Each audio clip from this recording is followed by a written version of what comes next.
Well, howdy there, Internet people. It's Bo again. So today we're going to talk about a term that keeps getting thrown out by academics and the media.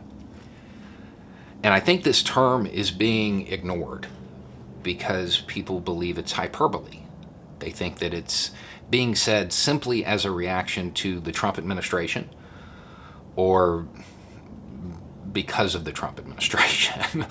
So today we're going to talk about that phrase. Is the United States behaving as a failed state? What is a failed state?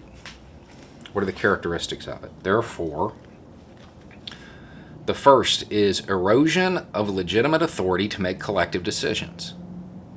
The second is loss of control of its territory or of the monopoly on the legitimate use of physical force therein. The third, inability to provide public services. The fourth, inability to interact with other states as a full member of the international community. Okay, let's go to that first one. Erosion of legitimate authority to make collective decisions. Does the government make collective decisions with authority? Does it have consent of the governed? A concept so important it's in the Declaration of Independence. Does that exist with our current government? And the answer is no. Why? Because those people in the current government, the politicians, have pitted society against itself, divided it up. They're basing support and hoping to obtain support for their new laws on parties and people, rather than ideas and policies. They don't attempt to make their case for a new law in the court of public opinion. That's not how they do it. They pass the law and then try to ram it through the court system, the legal system. If they don't make their case in the court of public opinion, they don't get consent of the governed because we're pretty polarized. So it's very hard to believe that the U.S. government has legitimate authority to make collective decisions for everybody because they don't get consent of the governed. They use those legal courts rather than the court of public opinion. And as we know, it is the social belief that actually enforces laws, not just writing it down on a piece of paper. If writing something down on a piece of paper and calling it a law stopped people from doing that activity, there would be no people in prison. It has to come from society as a whole. They have to get consent of the governed. Okay. So, they use the legal system. And then once you start using the legal system, you have to rely on force. And that takes us to number 2. Loss of control of its territory. That's not really happening.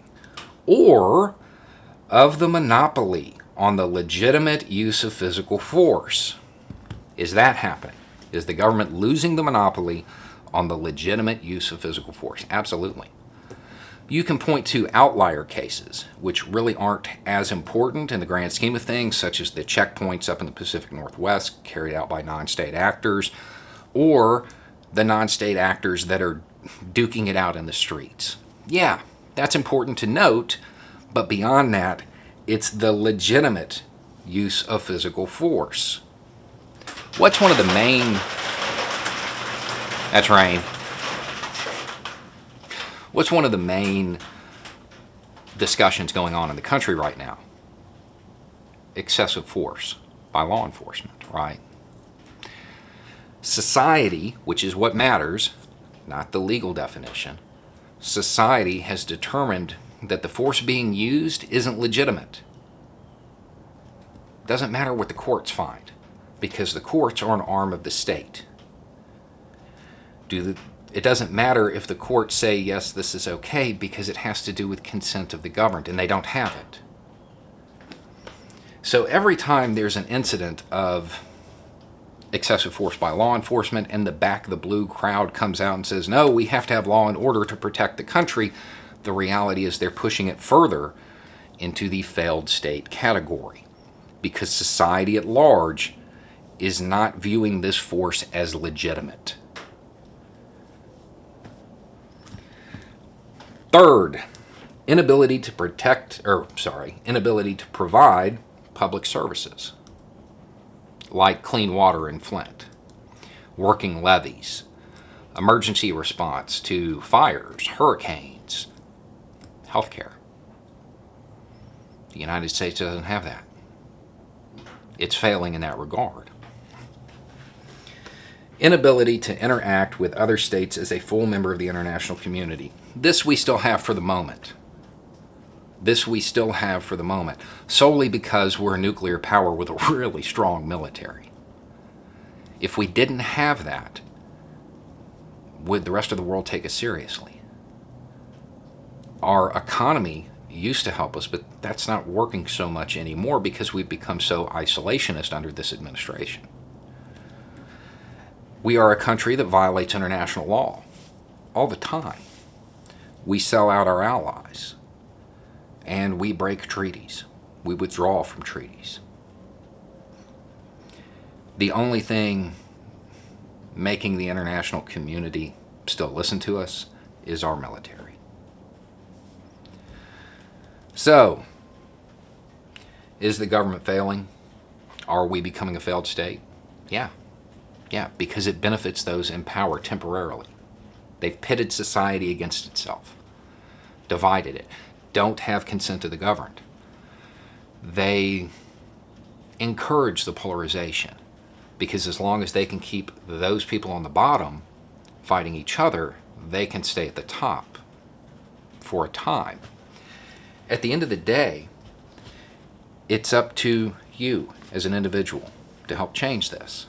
Your personal beliefs helps shape society's beliefs. Society's beliefs help shape the law. That's how it's supposed to work. But in order to do that, you have to be active. You have to be involved. You have to start at your community level because the national level has become too corrupt. It has become a failed state. People just out for themselves and failing in their obligations as stewards of the state. Anyway, it's just a thought. Y'all have a good day.